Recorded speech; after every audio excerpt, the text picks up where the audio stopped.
The mansion was silent. Too silent. Marcus sat in his chair by the window, staring at nothing.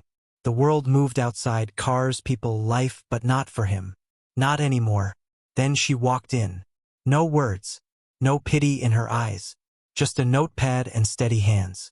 He hired her because no one else would stay. Because she couldn't hear his anger. His pain. But when the single father knocked on his door 3 months later, voice shaking, Marcus learned the truth. Do you know who she really is? Everything he thought he knew shattered. The door slammed and Marcus didn't flinch. He heard her heels on the marble floor. Fast, uneven, the sound of someone trying not to break. The 5th assistant in 2 months. She didn't say goodbye. They never did. He sat in his chair by the window, fingers curled on the armrest, staring at the gate as her car disappeared down the driveway. The mansion swallowed the silence again. Cold. Heavy. His reflection stared back from the glass. A man who used to stand, used to move, used to matter. He rolled himself toward the mantel. Slowly. The wheels creaked. Everything creaked now. The photo sat where it always did. Framed in silver. Gathering dust he refused to let anyone touch. A woman with dark hair and a smile that looked like sunlight. She was laughing in the picture. He couldn't remember the last time he'd heard laughter in this house. His hand hovered near the frame but didn't touch. It never did. The night pressed against the windows. He stayed there until the room went dark. No lights, no sounds. Just him and the ghost of a memory he couldn't bury. Morning came too bright. He heard the gate buzz. Another one. He didn't move from the chair. Let them come. Let them see what they signed up for. Footsteps in the hallway. Soft. Measured. Not hesitant. Strange. She appeared in the doorway. A young woman, maybe late 20s. Brown eyes that didn't look away when he glared. No folder. No nervous smile. She pulled a notepad from her bag and wrote in clean, careful letters. I don't need your words. I need the job. He stared at the paper, then at her. She didn't blink, didn't fidget, just waited. He wanted to say no, wanted to tell her to leave like all the others. But something in her stillness made him pause. Maybe it was exhaustion. Maybe it was curiosity. Maybe it was the fact that she couldn't hear the venom in his voice. And for once, he was too tired to fight. He pointed at the kitchen. She nodded and walked away. No questions. No pity. Just movement. 3 months passed like water through fingers. She cleaned without speaking. Cooked without asking. Worked around him like he was furniture. He tested her. Left messes. Knocked over cups. Glared. She picked them up. Wiped them down. Looked at him with something that wasn't anger or sadness. Just patience. It infuriated him. It also kept him from firing her. One afternoon, he watched from the hallway as she dusted the shelves in the living room. The sunlight slanted through the curtains, catching the dust in the air like snow. She moved carefully, touching each object as if it mattered. Then she reached the mantel.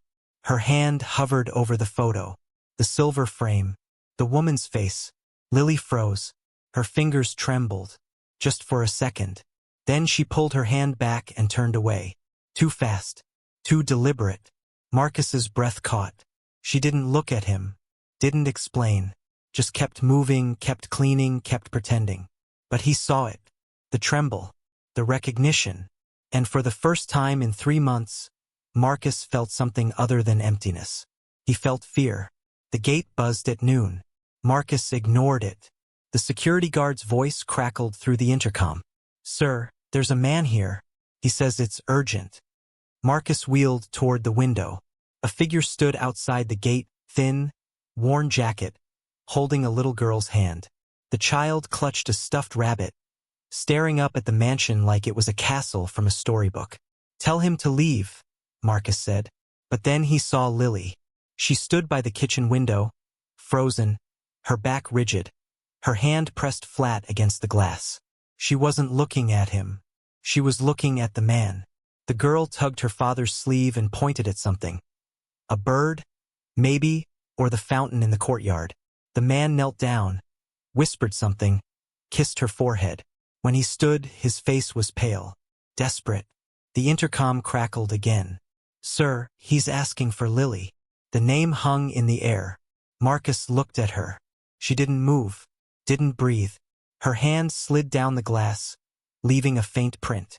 "Let him in," Marcus said. The guard hesitated. "Sir, let him in."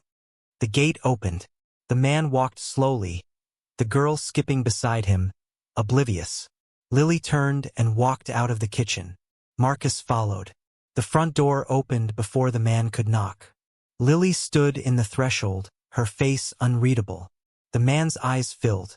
"Lily." She didn't sign, didn't write, just stared. The little girl peeked around her father's leg. "Is that your house?" she asked, pointing. "It's really big." No one answered. The man's voice cracked. "I didn't want to come. I swore I wouldn't. But I—" He looked at Marcus. "Do you know who she is?" Marcus felt the floor tilt. "She's my assistant." The man laughed. Bitter. Broken. "She's more than that." He stepped closer. 3 years ago. The accident. The one that put you in that chair. Marcus's hands tightened on the armrests.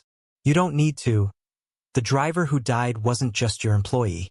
She was Lily's mother." The words landed like stones. The little girl looked up at her father, confused. "Daddy."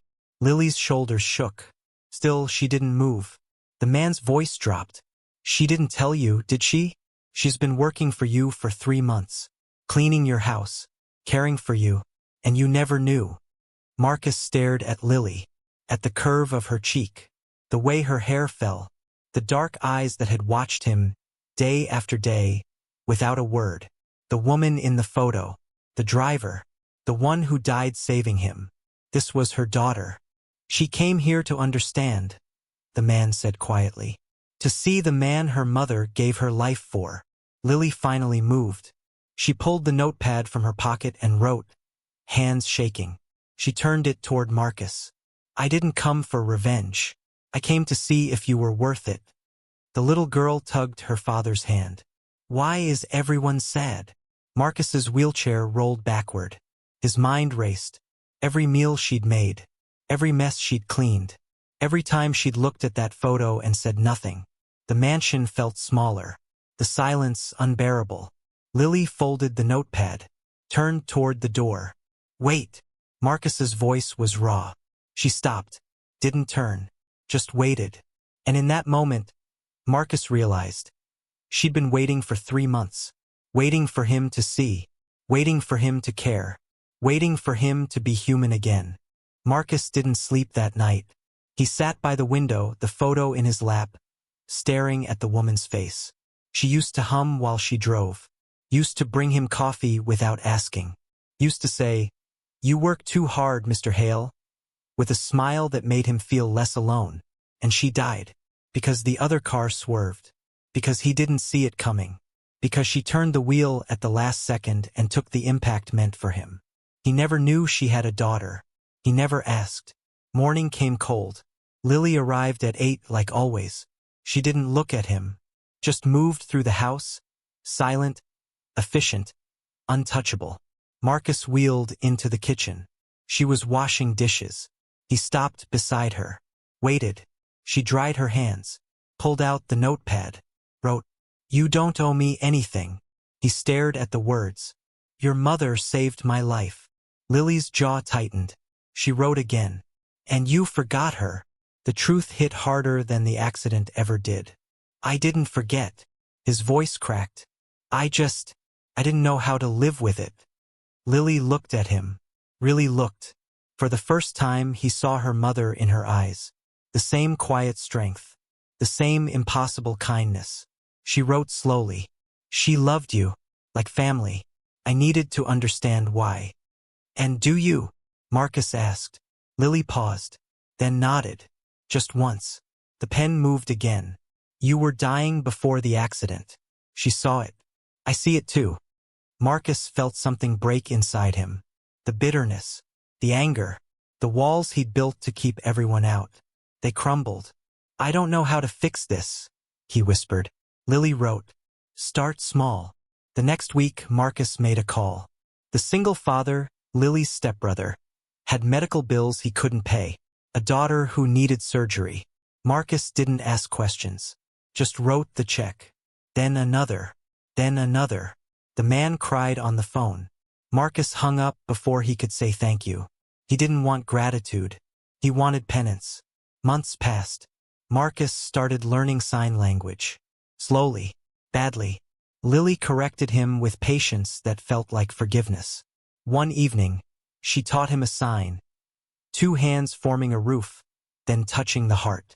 Home, she signed. He repeated it. Clumsy. Uncertain. She smiled. The first real smile he'd seen. Spring arrived. The mansion wasn't silent anymore. The little girl, Emma, played in the garden, her laughter bright and uncontained. She didn't know the weight the adults carried. She just knew there was space to run now. Room to breathe. Marcus sat by the window, Lily beside him. The photo still on the mantel, but it didn't hurt to look at anymore. Emma ran past, chasing a butterfly, her rabbit trailing in the grass. She looks happy, Marcus signed. Lily nodded. Signed back. So do you. He wasn't sure if it was true, but he was trying. And maybe that was enough. The sun set gold through the glass. No words. No explanations. Just 2 people who had lost the same woman learning to live in the space she left behind. Marcus looked at the photo one last time. Then he turned away. Not to forget, but to finally let her rest. Some silences are not empty. They are full of all the things we were too afraid to say, until someone stayed long enough to hear them.